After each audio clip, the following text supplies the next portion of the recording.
of Republicans will latch onto that and say it's a great idea and push for it. Megyn? Carl, thank you.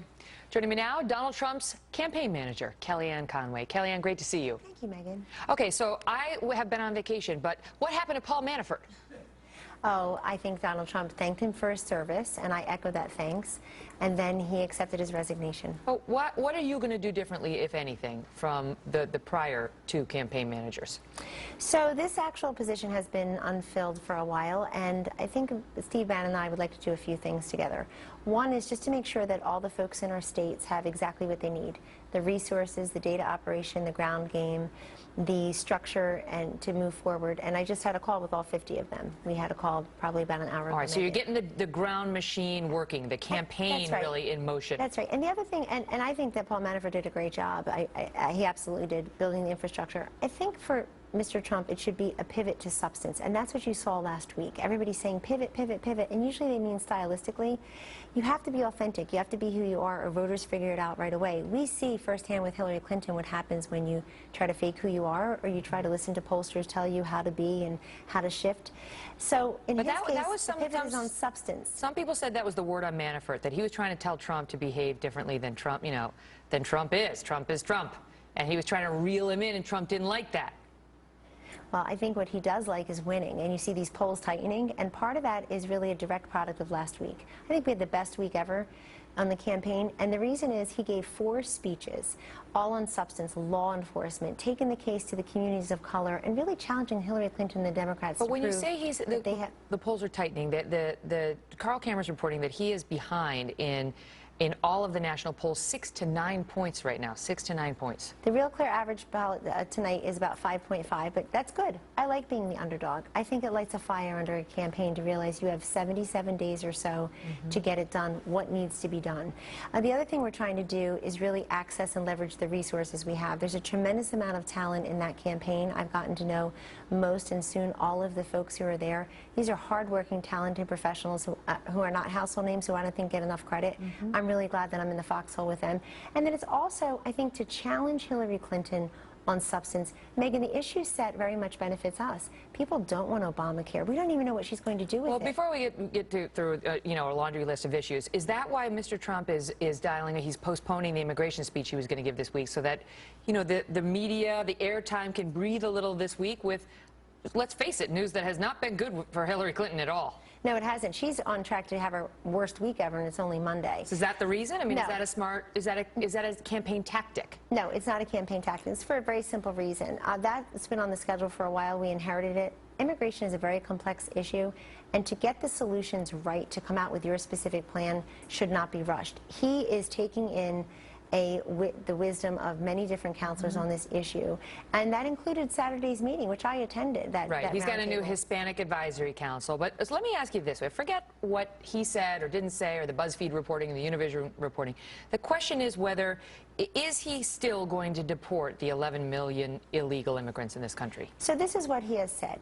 He has said, whether it's his speech last month at the convention, which everybody can pull and read, or what he said in the private meeting that somehow got reported, I think, and distorted by those who weren't in attendance. I was there. It's basically the same, and he said it again today in Ohio.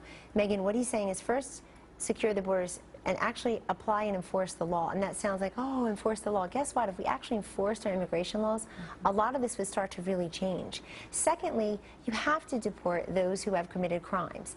That certainly is nowhere near. But that's all sort of generic Republican talk. Like many Republicans have said, maybe not that strict. Maybe they don't mean it. Maybe that's not strict. Well, that's what people are wondering whether Trump means it too. Because, in the primary season, he came out and said he would favor a deportation force. He was pretty explicit about that. And so now the question is there doubt about that?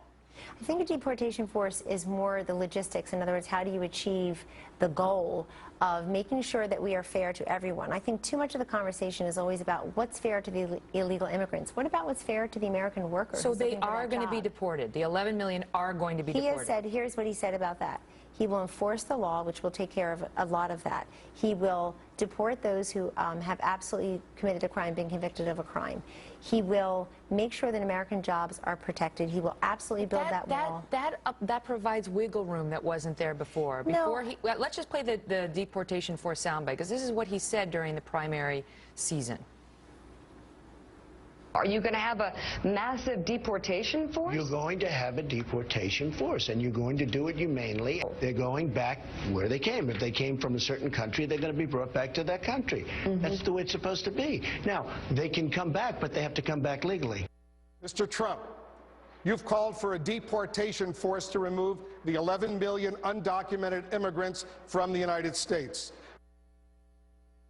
Country or we don't have a country. We have at least 11 million people in this country that came in illegally. They will go out. So he was pretty, there was no wiggle room. It was, they're going.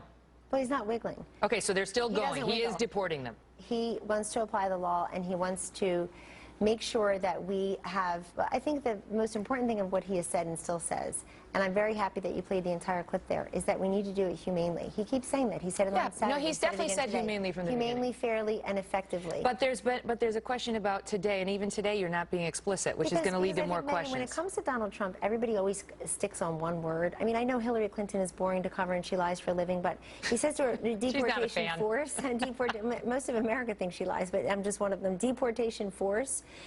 He is talking about mechanisms. You know, he's taking a multitude of counselors, but even Senator Jeff Sessions, who is a very close advisor on this issue, has never called for a deportation force. Right, but Donald Trump did. So that's why it's news. But look, I think what's happening here is the media are so worried that he had a good week, the mainstream media, who reported on this and distorted it. I was in that meeting. He did not say that. And the people actually in the meeting said I understand. That's why I don't want to get hung up in the meeting. I don't care what happened in the meeting. I only care what the position is. In terms of did he flip-flop, what does he say in private that's public? This is somebody who I always hear say the same thing in private as public, I assure you. I got to ask you this final question. You know that you were a Ted Cruz supporter during the primaries, and you came out and said, I don't like the personal insults. I don't like somebody who hurls personal insults. And then you came out and said, Donald Trump doesn't do that.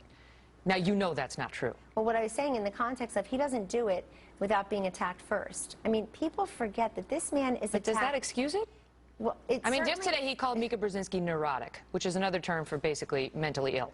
And look, I don't like the he's called other female news personalities things like crazy. I don't like the personal insults. The man does hurl personal insults, Kellyanne. But not unprompted, meaning I don't like personal insults. Let me make very clear. I don't like them only because I'm a mother of 4 young children. I'd be a hypocrite if I liked them. And I actually think he can win on the issues, on the substance. Our best game against Hillary Clinton is to take her on foursquare about her record. But how is that working so far? Because that stuff about Mika was today.